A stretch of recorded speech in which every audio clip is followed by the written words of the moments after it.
The World Bank's report indicates an increased number of individuals living in abject poverty over the last 3 years. That means more people live on not more than $1.90 per day. The COVID-19 pandemic has particularly escalated poverty levels in most developing countries. Other factors include climate change, global conflict, and unchecked inflation.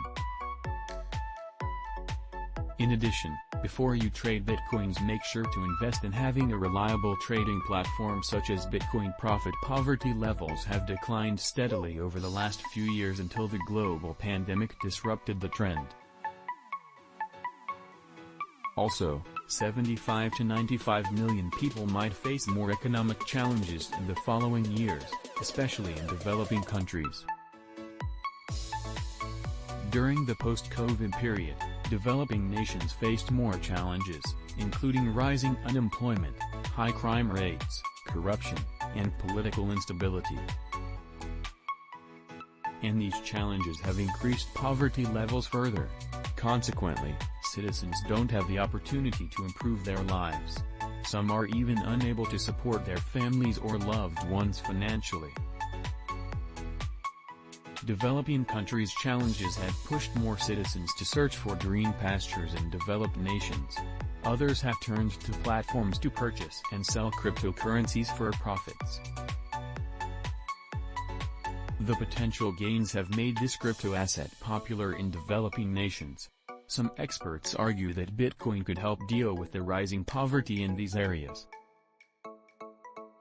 That's because it can help individuals get a new income stream, and governments can use it to rekindle their economies instead of using the unstable fiat currency.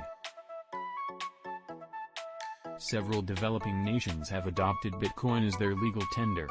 For instance, El Salvador shocked the world after embracing Bitcoin as a legal tender in 2021. Also, this country holds Bitcoin as a reserve on its balance sheet. This surprising move opened the world governments to consider cryptocurrency a legal tender. Another developing nation, the Central African Republic, joined the bandwagon by making Bitcoin a legal tender.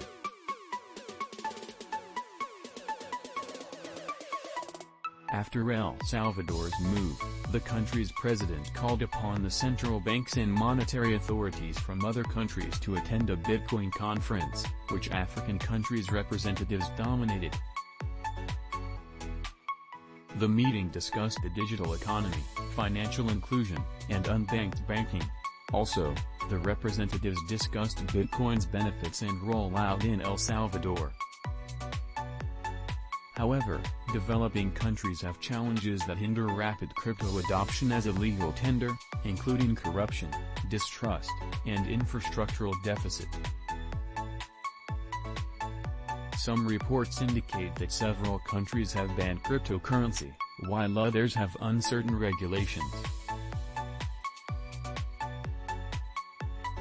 Converting a country to embrace Bitcoin as a legal tender isn't easy. However, 2 countries have taken the bold step already and say the future seems bright. Most developing nations can gain significantly from crypto adoption. The crypto ecosystem presents numerous benefits that may help increase their overall GDP and fight poverty.